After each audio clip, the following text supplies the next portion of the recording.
So we're going to begin right on time here now that it's 9:20 with our first speaker, Mr. John Rockwell. He's a manager, biochemical analysis and bioanalytics at Catalent. The title of his presentation is From Molecule to Formulation, a Systematic Approach to Assess Biologics Developability. A little bit about John. He is highly motivated and dedicated senior professional with extensive analytical skills in biologics. He has more than 9 years of experience at Catalent Pharma Solutions, specializing in biochemical analysis and bioanalytics, bringing strong leadership capabilities to technical groups and teams. John's professional journey includes valuable experience as a scientist too at Bristol Myers Squibb, where he developed his expertise in biologics development and analytical methodologies. This diverse background has equipped him with a comprehensive knowledge of biopharmaceutical development processes. Can we give a warm welcome to John?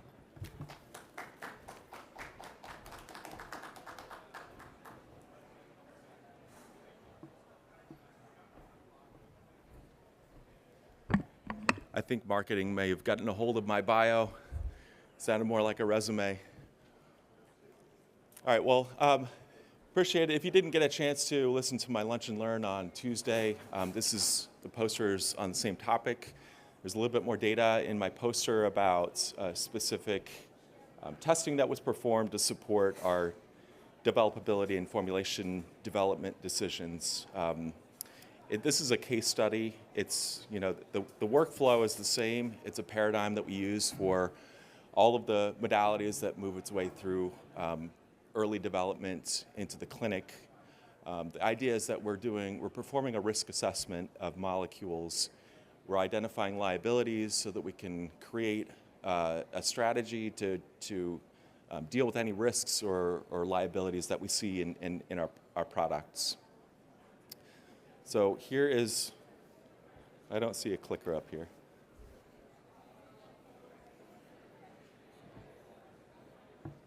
You guys have a clicker?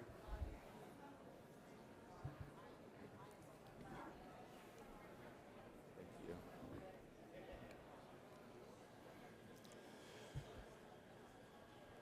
Okay, so a little background in our method. We chose a therapeutic IgG1. It's cetuximab. This is for the treatment of colorectal head and neck cancer.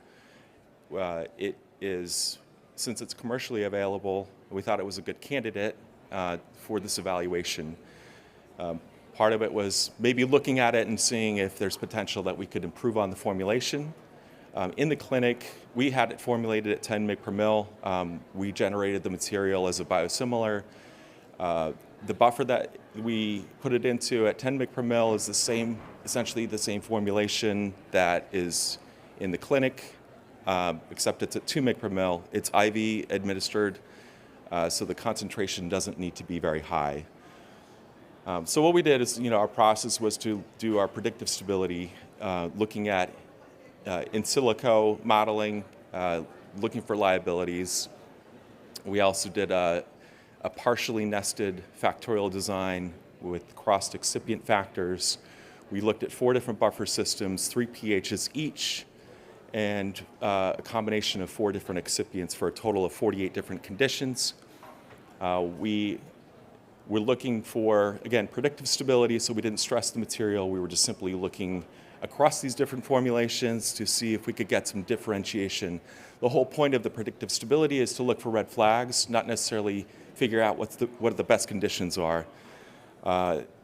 Then we moved on to a forced degradation study. This is a separate study where we, in a single buffer, we exposed it to various degradation conditions, and then we tested it using stability indicating methods, SEC-MALS, AUC, DLS, CEX, ICIF, HIC, and CESDS, both non-reduced and reduced. And then to follow that up, after the forced degradation study, we circled back to formulation and looked to see if we could define the formulation and select a lead and a backup candidate. This was done, again, DOE, full factorial.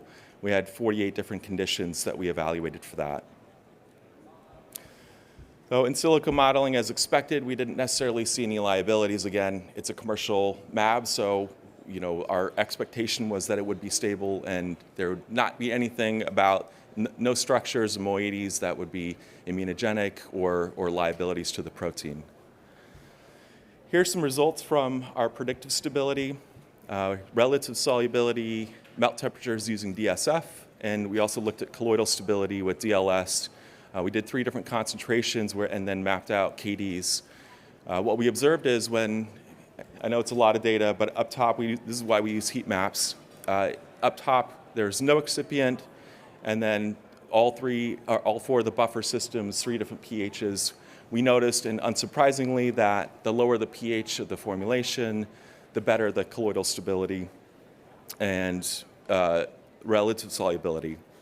And what we also noticed is that when we added in sucrose, it enhanced the colloidal stability of the protein and gave us positive KDs. Melt temperatures, there wasn't a huge delta between max and min. Again, not necessarily looking for good conditions, we were just simply looking for red flags, and we didn't necessarily notice that. So for forced degradation, we observed the impact of thermal stress. We noticed that there was significant acidic variant generation.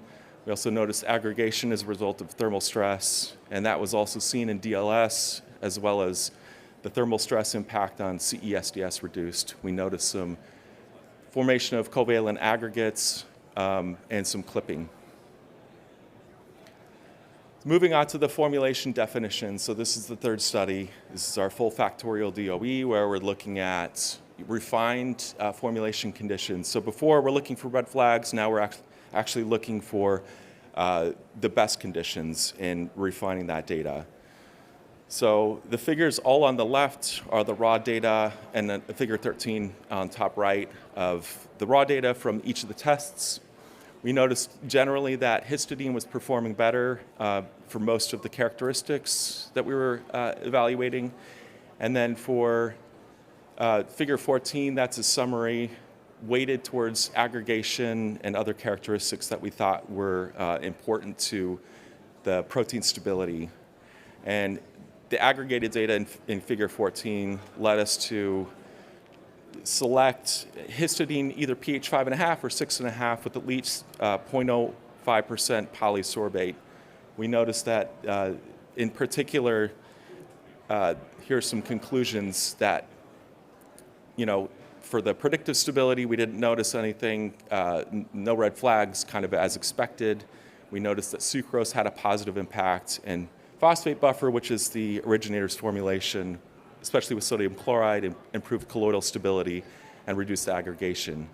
Again, no red flags. Forced degradation, thermal stress, stirring seemed to be particularly stressful for the protein, causing aggregation, clipping, covalent aggregates. And then for formulation definition, we noticed that sodium chloride seemed to perform better as a charged excipient than arginine overall, especially in the phosphate buffer system. But in general, the histidine buffer systems perform better regardless of the pH and preserved the clipping and subunit purity of the mAb. We also observed that sorbitol performed better than sucrose in the definition study, enhancing solubility and stability virtually across all of the attributes that we were evaluating. And that there was generally some polysorbate stabilization effects. We did notice in some of the SEC data that without any polysorbate, the aggregation seemed to be lower. We went back and looked at the data to make sure that there were no polysorbate artifacts, micelles that were cropping up and being included as part of the aggregation, and we did not see that. So we're still kind of investigating that phenomena, and hopefully have some more answers on that. But in general, the developability is, I think, a useful tool, whether you have your final candidate or you're evaluating multiple candidates to bring them forward into development. These are tools that help reduce some of the risk associated with development, Obviously, if you bring something forward that's risky, it can cause regulatory delays. It can cause, time delays. Maybe there's extra work that needs to be done, characterization work that can cause delays in your program. And ultimately, if there's liabilities that aren't discovered early on, it could be a go, no-go decision, that has to be made at some point. So that's it for my presentation. I'll take any questions. Excellent. Thank you, John. Any questions for John? Very nice talk. So the predictive stability, you didn't make any mention of the polysorbate, and cetuximab is a molecule sold in this country without any polysorbate, but if you move over to Europe or Asia, the formulation is a different concentration and has polysorbate in it. So can you comment a little bit on the predictiveness and the ability to pick up the needs with the polysorbate, right? In this country, if you get it, there's an inline filter that's required as part of the administration package. Yeah, and it's one of the reasons, and for predictive stability, we're not necessarily concerned about stabilizing the protein at that point. And really, it's more of a tool to evaluate candidates, compare candidates to each other, rather than, in this case, more of it's a confirmation that, it's a relatively stable molecule, again, that there's no red flags. So usually we introduce surfactant, later on in our studies where we're looking to enhance the stability of the molecule. So it's unsurprising, knowing that, polysorbate is used elsewhere to stabilize cetuximab, that it seemed to perform better in a different buffer system with polysorbate rather than the originator's formulation here in the US. Thank you. Mm-hmm. Great. Thank you. Any other questions for John? Okay, great. Thank you so much.